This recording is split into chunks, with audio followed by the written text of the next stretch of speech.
जय मसीह की दोस्तों, आराधना संदेश चैनल पे हम एक बार फिर आपका हृदय से स्वागत करते हैं और आशा करते हैं आप प्रभु यीशु मसीह में आनंदित और मग्न होंगे।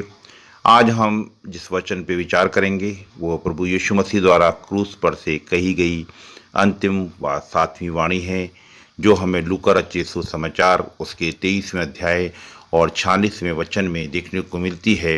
वहाँ इस प्रकार लिखा है, यीशु ने बड़े शब्द से पुकार कर कहा, मैं अपनी आत्मा तेरे हाथ में सौंपता हूँ। प्रभु यीशु मसीह द्वारा क्रूस पर कही गई पहली और 7वीं वाणी में एक समानता हमें देखने को मिलती है, जहाँ प्रभु यीशु मसीह पिता कह के संबोधित करते हैं और 7वीं वाणी हमें बहुत सी बातों के लिए प्रमाणित करती हैं और हमें संदेश देती हैं। सबसे पहली बात है कि प्रभु यीशु मसीह निश्चित रूप से मर गए थे, क्योंकि बहुत सी धारणाएं आज इस संसार में फैली हुई हैं कि प्रभु यीशु मसीह बेसुध हो गए थे, बेहोश हो गए थे। लेकिन इस वाणी के द्वारा हम ये देखते हैं कि प्रभु यीशु मसीह पूरी तरीके से मर चुके थे। इसका प्रमाण के लिए यूहन्ना रचित सुसमाचार उसके 19वें अध्याय के 33वें वचन में लिखा है, सैनिकों ने दोनों अपराधियों की बारी बारी से टांगे तोड़ी, किंतु सैनिक प्रभु यीशु मसीह के पास आकर देखा कि प्रभु यीशु मसीह मर चुका है, तो उसने प्रभु की टांगे नहीं तोड़ी, क्योंकि प्रभु यीशु निश्चय मर गए थे। बहुत सी ऐसी धारणा है जो संसार में फैली हुई हैं और भ्रमित करती हैं कि प्रभु यीशु मसीह तो बेसुध हो गए थे, बेहोश हो गए थे।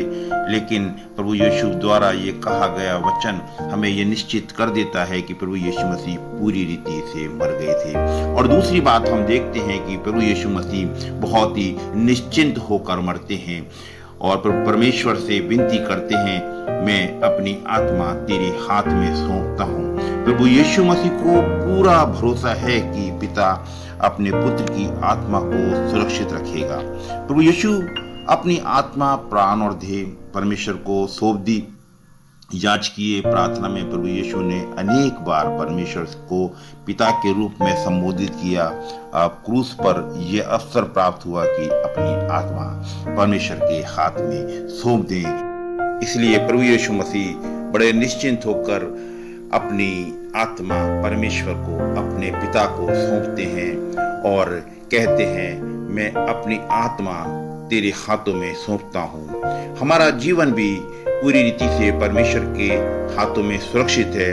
हमें ये विश्वास करना चाहिए कि हम भी अपना जीवन पूरी रीति से परमेश्वर के हाथों में सौंप दें, क्योंकि वही हमें जिलाने वाला है।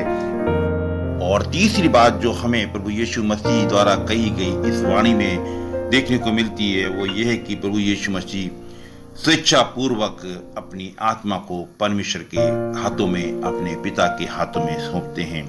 प्रभु यीशु की मृत्यु स्वाभाविक थी। उनकी मृत्यु क्रूस पर टांगने से नहीं हुई थी, पर जिस प्रकार यूहन्ना रचित सुसमाचार में लेखक द्वारा वर्णन है कि पिता इसलिए प्रेम रखता है कि मैं अपना प्राण देता हूँ और उसे फिर ले लूंगा। कोई इसे मुझसे छीनता नहीं, वरन मैं उसे आप ही देता हूँ। मुझे उसे देने का भी अधिकार है और उसे फिर ले लेने का भी अधिकार है। ये आज्ञा मुझे पिता से मिली है। यह हमें यूहन्ना रचित सुसमाचार उसके 10वें अध्याय और उसके 18वें और 17वें वचन में देखने को मिलता है।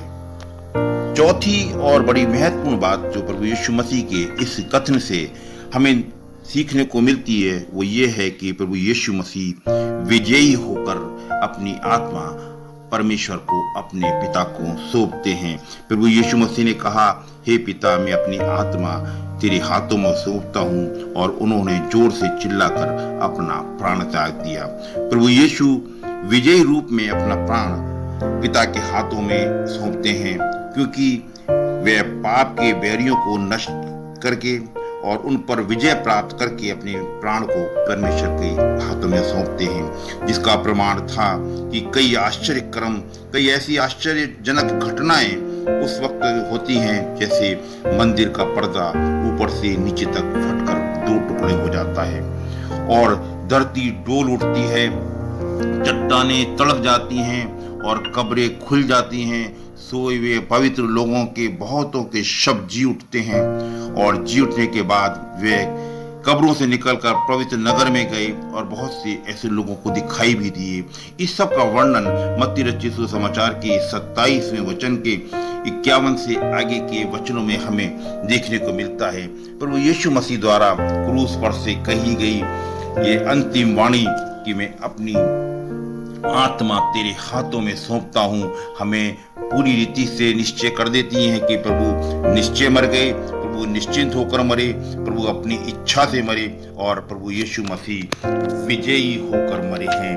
प्रभु करे आज का ये वचन जो प्रभु यीशु मसीह द्वारा क्रूस पर से कही गई 7वीं वाणी हम सब के लिए एक आशीष का सबब हो और हम भी अपना जीवन परमेश्वर के हाथों में समर्पित करें।